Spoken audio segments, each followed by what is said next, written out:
Hi there, this is Life Prepper here, and today, I'm out harboring chicory. As you can see right here, to dry and to hopefully sell some of it. But what we got doing now, we got thinking about: did we create the homeless? I mean, think about it. Some towns are just loaded with homeless people. Why they migrate in that area, I don't know, but that's just the way it goes. Could be a missionary or something, they have a place to stay. But the thing is, and I'm not saying every one of them is justified why they're there.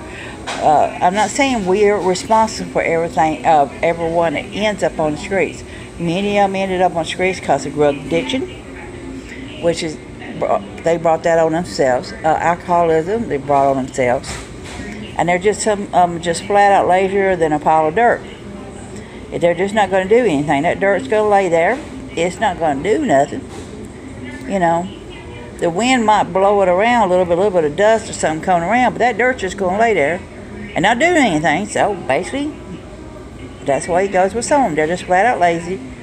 They feel like the world owes them. There's those out there who feel like everybody owes them everything. They're mad at the world and that the world owes them. But the fact is, what happens with many people that ends up being homeless is really down to facts. Factories closing down.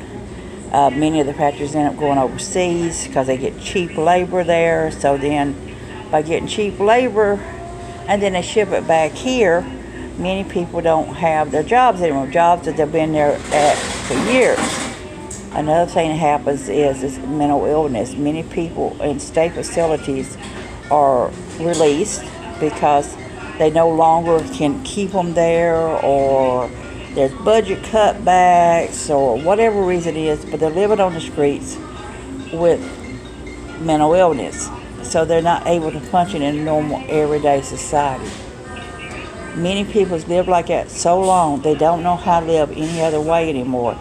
To be able to get back into a normal lifestyle, to be able to actually have a bed to sleep in, to actually have a roof over their head and be able to cook some meals and stuff, is something that they don't have. Many of them has no source of income, so you see a lot of them out there with signs and stuff, and that's their income. One gentleman worked with me. He did some work for me. He said he can't find work. He's 64, be 65, so he can get his Social Security next year. But until then, he's tried temp services. They won't, he's willing to put in jobs. People are not going to consider him because he's been rolled hard, put up wet, he looks rough, plus his age. And that's another factor that happens with a lot of them. A lot of them, once there's no jobs for them, or the factory shuts down, or the family falls apart, or whatever reason it is, their age gets against them. And the lifestyle of the streets begins to take a hold of them. This begins, is all they know. Many of them do not receive any kind of medical facility aid unless somebody's willing to volunteer to come out there, just simply cutting their toenails, simply, cleaning their fungus from the nails, and simply giving them some clean clothes, or, maybe giving them a meal or something. The fact is, many of them has gotten so used to living like that. My son lives like that. And that's his choice, and he could be off the streets by now, but I don't know. I mean, he chose that lifestyle. But he said he'll go a week at a time without eating. Now, this is just the lifestyle that many of them has fallen into. Can it be preventable? Many ways, yes. Many ways, no. For many of them, all hope, they've burned all the bridges, they have no chores, they don't know what to do. This is where they end up at. They just can't do it. Some of them ends up running from the law for different reasons. There is those out there who runs from child support because they don't want to pay the child support. So there's a lot of things that's negative out there. I mean, a lot of reasons why they're out there. But I also believe the reason a lot of them ends up out there is because the simple fact is they've lost their jobs, they've lost their homes, they've lost their families. They had a breakdown, mental issues. Many of them out there, many people who was in the military ends up living like that on the streets. Many of them do, because they cannot adapt in a regular society anymore. So, are we to blame for many of them living on the streets? Well, that's a catch-22. Yes, we are in many ways, and no, we're not. We did not make many of them live on the streets. We did not tell them, we didn't make none of them live on the streets. We didn't tell them they had to live on the streets, but they ended up there because they did not know where else to go. They had no other place to go. Do I feel that shutting down our factories and things and going overseas and stuff has a lot to do with it? Yes, I do. I feel a lot of them has ended up like that.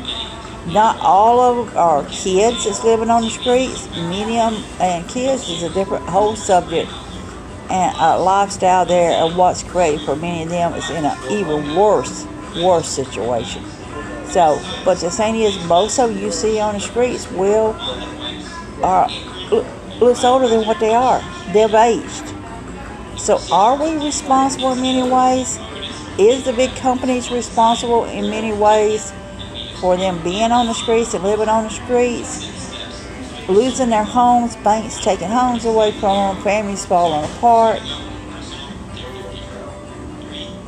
It's a loaded question. It really is. It's a loaded question. I think many of them don't have to live on the streets. They could, if they gave up the drugs, they gave up the alcohol, they got their life straightened out and got them a job somewhere, got back on their feet somehow. They don't have to start out big or fancy or anything like that.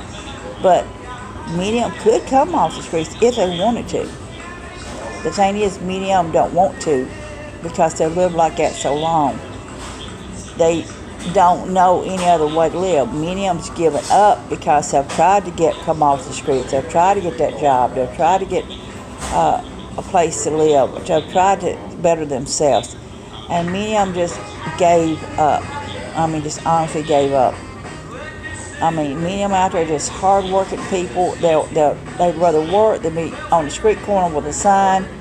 And they'll put a full day's work in. They'd rather do that than stand on the street corner on a sign.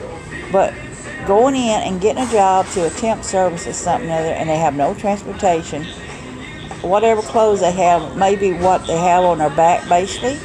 So them getting back off the streets is not going to be easy, and many of them never do. Many of them do. So it's something to think about. Are we responsible for many of the homeless people?